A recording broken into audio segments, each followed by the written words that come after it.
বড় দলগুলোতে দেখেছি যে একজনের কথাই কিন্তু সব হচ্ছে। তাহলে ক্যারেক্টারিস্টিক কিন্তু একটা অলরেডি আরেকটা বড় দলের আছে, কিন্তু একজনের কথাই সব হচ্ছে, তাই না?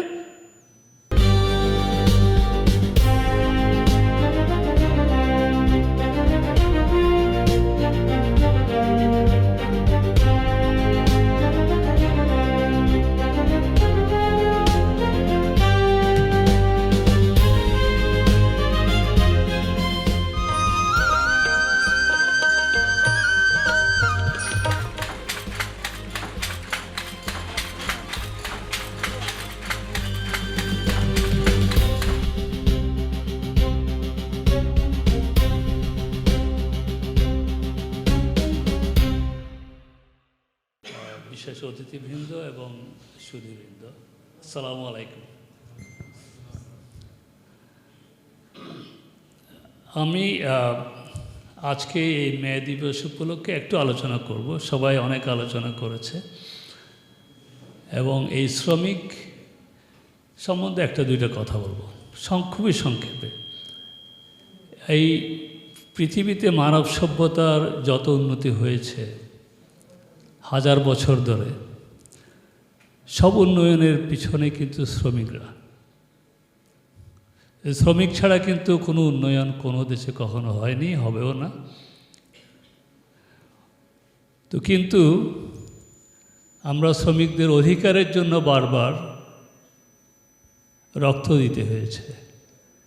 এই জন্য আমরা মে 1 তারিখকে সারা পৃথিবীতে উদযাপন করে মে দিবস হিসাবে, একটা দেশ ছাড়া। একটা দেশ কিন্তু মে দিবস উদযাপন করে না। আমি ওই পর্যায়ে আসতেছি, ওকে? মে দিবসের উপরে আমি একটা প্রেজেন্টেশন, তুমি রেডি আছো? আমি মে দিবসের উপর একটা হিস্ট্রি, সবাই জানে, আজকাল ইন্টারনেট আছে, গুগল আছে, এভরিবডি নোস মে দিবসটা কী। তবু আমি একটু ডিটেল যাচ্ছি, এটার একটা সিগনিফিকেন্স আছে, কেন একটা দেশ এটা পালন করে না। তুমি রেডি আছো?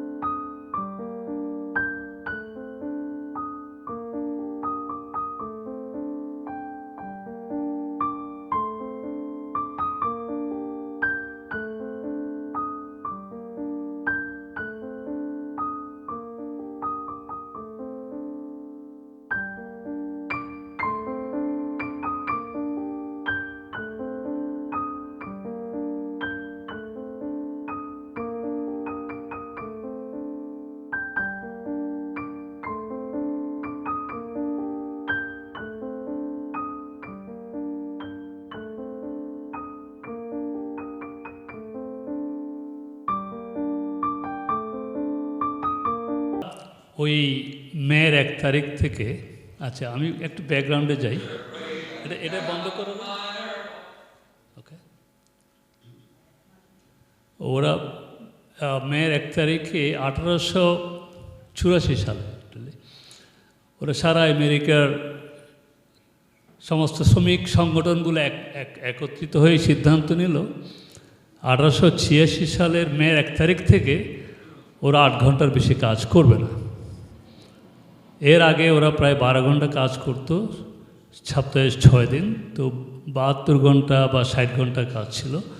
তো ওরা 84 সালে সিদ্ধান্ত নিল 86 সালের মের 1 তারিখ থেকে ওরা ন্যাশনাল স্ট্রাইক ডিক্লেয়ার করবে এবং 8 ঘন্টার বেশি কাজ করবে না।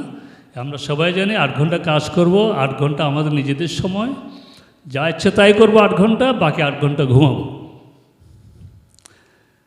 তো ওই স্ট্রাইকটা সারা আমেরিকা ব্যাপী সব স্টেটগুলোতে হয়। পরে ওই মের 3 তারিখে শিকাগো শহরে একটা কোম্পানি আছে, সেই কোম্পানিটা হচ্ছে, ওরা বেসিক্যালি ট্রাক্টর বানাতো।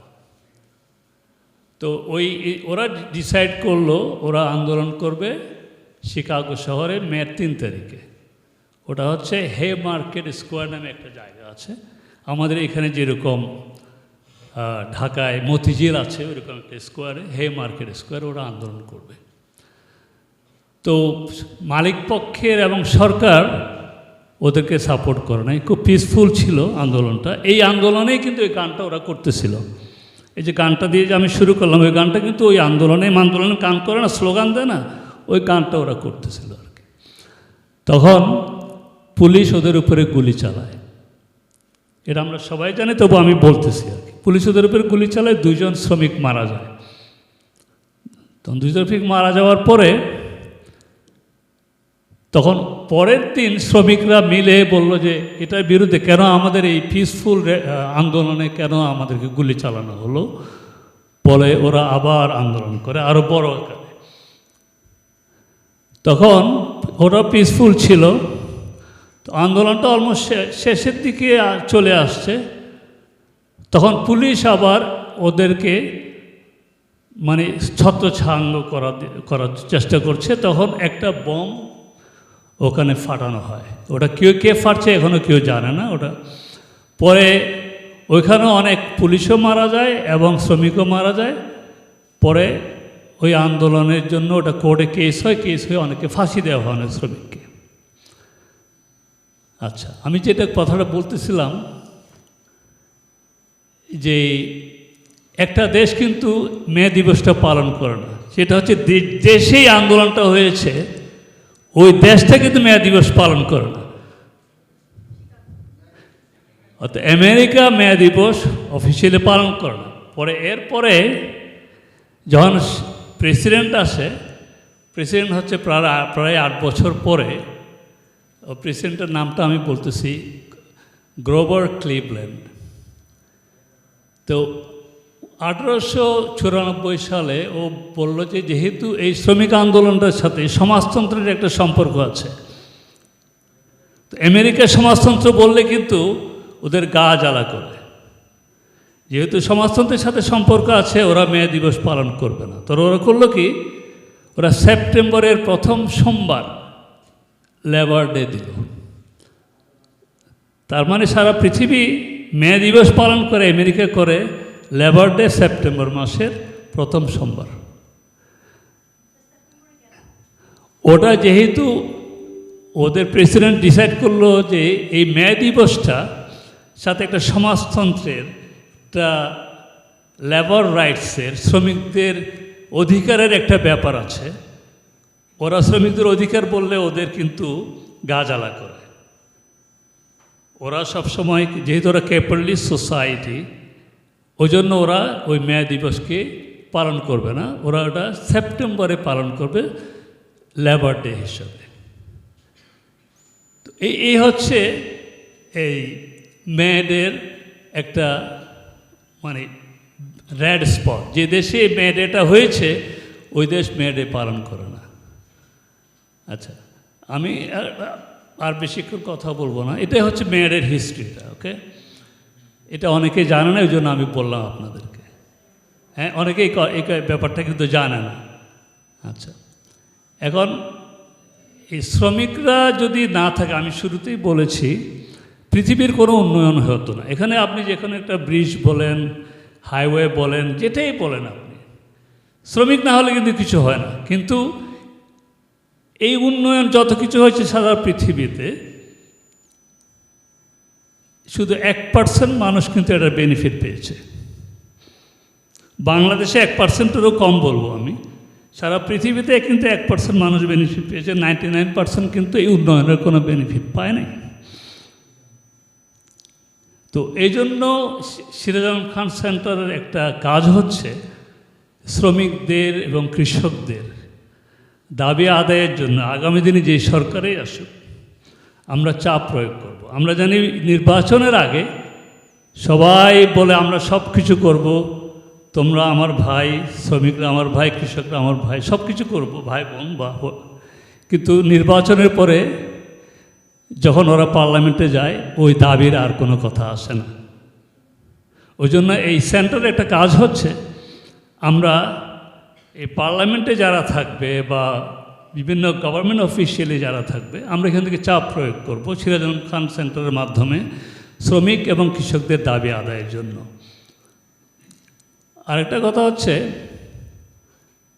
আমরা চাই এই জুলাই আন্দোলনে যারা আত্মাহুতি দিয়েছে, 2000 মতো ছাত্র বা আমাদের ছেলেরা, শ্রমিক জনগণ আত্মাহুতি দিয়েছে, এবং আরও অনেক ইনজিওর হয়েছে, এখনও ওরা সাফার করতেছে। এটা কিন্তু শুধু একটা সরকার বদলের জন্য নয়, এই কথাটা আমি বারবার বলেছি। এরা কিন্তু আত্মাহুতি দিয়েছে একটা সরকার বদলের জন্য নয় কিন্তু। তো আমরা আওয়ামী লীগকে বলি ফেসিস্ট।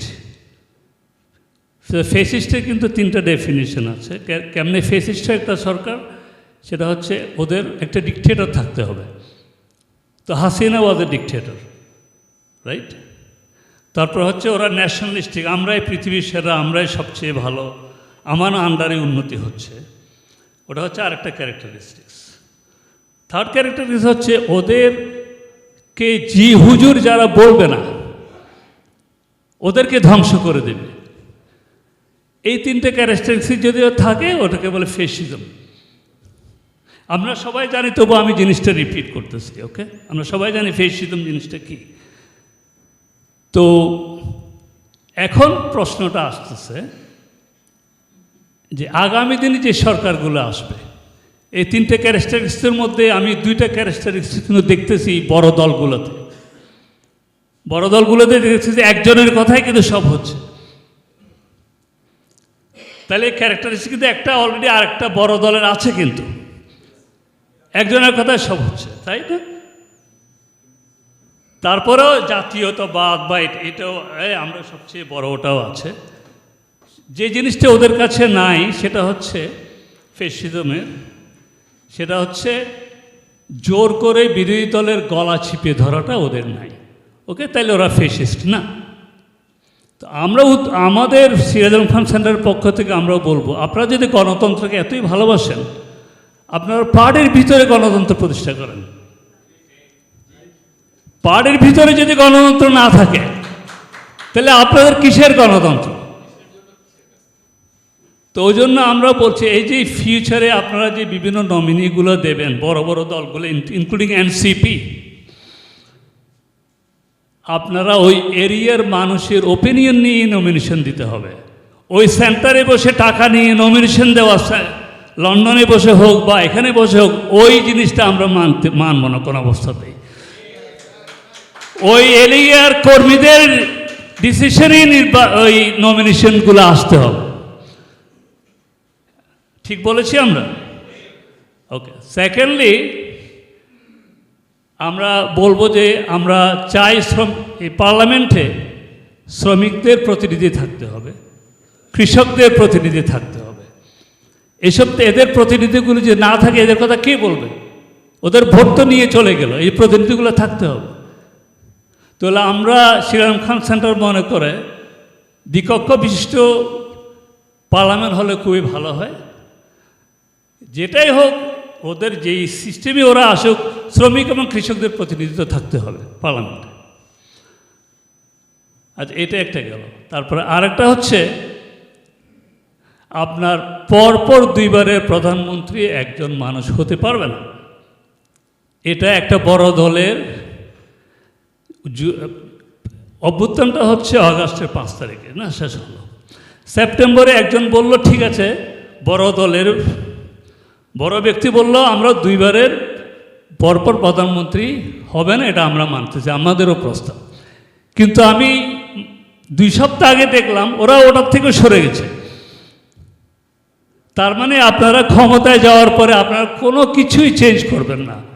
আপনি আগের সরকার যেভাবে আছে ওইভাবে চলবেন। আপনাদের পার্টিতে, বড় দলের পার্টিতে অনেক ভালো লোক আছে। বাংলাদেশের 18 কোটি মানুষ বা 17 কোটি মানুষ, এর মধ্যে বড় দলের ধরেন 2 কোটি মানুষ ধরেন, বা 1 কোটি ওয়ার্কার, এদের মধ্যে কি আর কেউ প্রধানমন্ত্রী হওয়ার যোগ্যতা রাখে না? যোগ্যতা আর কেউ রাখে না, তাহলে এরা কষ্ট করবে কেন? সুতরাং আমরা চাই পাহাড়ের মধ্যে গণতন্ত্র থাক এবং শ্রমিক কৃষকের রিপ্রেজেন্টেশন থাক, এবং একজনের আন্ডারে যাতে সারা দেশ এবং পার্টি না চলে, এই বলে আমি আমার বক্তব্য শেষ করলাম। ধন্যবাদ।